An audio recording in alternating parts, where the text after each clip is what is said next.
Começaremos agora falando sobre join. Join é junções de tabelas. Mas antes de falarmos sobre junção de tabelas, eu vou passar um conceito inicial muito importante para o que nós vamos falar a seguir, que seria o conceito de banco de dados relacional.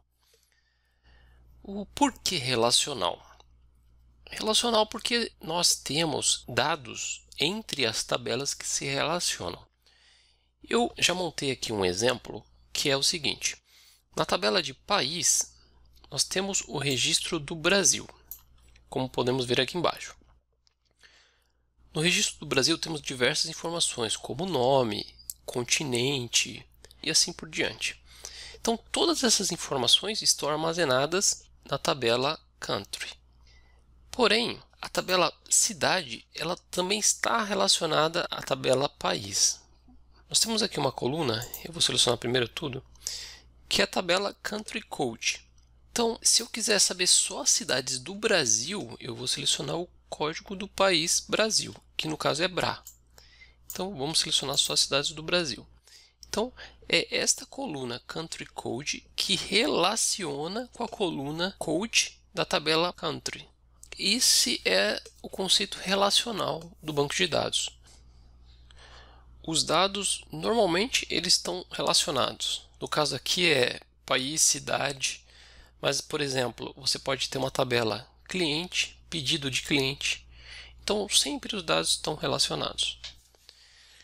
Por que a gente mantém os dados separados, né? Por que eu não poderia colocar o país aqui na tabela de cidade?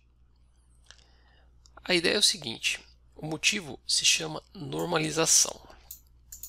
Normalização significa a separação de diferentes tipos de dados em suas próprias tabelas. Então, por exemplo, a gente está falando de cidade, é uma tabela. Estamos falando de país, outra tabela. Por que fazemos isso? Porque senão esse dado fica muito redundante, repetitivo. Então, imagina se nós colocarmos todos os dados aqui de país, todos esses dados, na tabela de cidade. Vai ficar muito repetitivo. Vamos ter diversas colunas repetidas. O conceito de normalização evita essa repetição. Então aqui embaixo nós falamos que qual que é a ideia? É que não exista redundância. O que isso facilita? Facilita a manutenção das tabelas. E saturação significa o quê? São dados que não têm relevância. Por exemplo, se você tiver diversas linhas com essa informação, ela não tem relevância. E outra coisa, se você precisar fazer uma manutenção, precisa alterar algum dado aqui.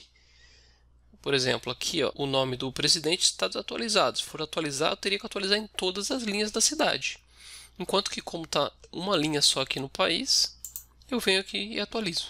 Muito mais fácil.